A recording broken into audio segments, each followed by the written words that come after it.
নির্বাচনমুখী সংস্কার শেষ করে অবিলম্বে জাতীয় নির্বাচনের দাবি জানিয়েছেন বিএনপির স্থায়ী কমিটির সদস্য সালাউদ্দিন আহমেদ।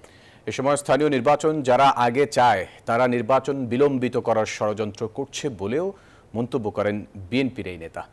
ফেনী জেলা বিএনপির সমাবেশে এসব কথা বলেন তিনি। হাসিনা সরকার পতনের পর ফেনীর মিজান ময়দানে বিএনপির এই সমাবেশ। দুপুরের পর থেকেই স্থানীয় নেতাকর্মীদের উপস্থিতিতে মুখর হয় এই ময়দান।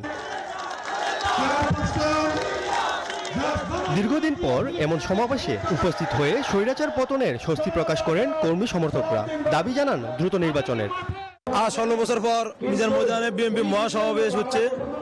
এই কারণে হাজার হাজার নেতাকর্মী ফেনীবাসী অনেক খুশি, আনন্দিত। এই মুহূর্তে মানুষের একান্ত ইচ্ছা হলো আগামী জাতীয় পরিষদ নির্বাচন কখন হবে এবং সেই দাবি নিয়ে আজকে আমাদের এই প্রোগ্রাম। আমরা চাইতেছি সুষ্ঠু একটা নির্বাচন চাই এবং ফেনীর পরিবেশ আরো উন্নত চাই, আর একটা নির্বাচন চাই, আমাদের দাবি।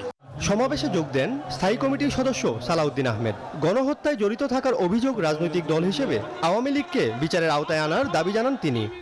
হাসিনা এখন জাতিসংঘ স্বীকৃত, সারা বিশ্ব স্বীকৃত বিশ্ব খুনি। হাসিনা সম্পর্কে বাংলাদেশের মানুষের আর কোনো সনদ দিতে হবে না, সারা বিশ্ব তাকে সেই সনদ দিয়েছে।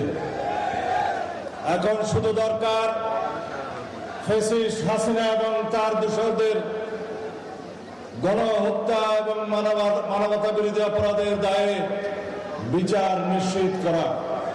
কথা বলেন জাতীয় ও স্থানীয় নির্বাচন প্রসঙ্গ নিয়েও। জানান নির্বাচন বিলম্বিত করার ষড়যন্ত্র করছে একটি গোষ্ঠী।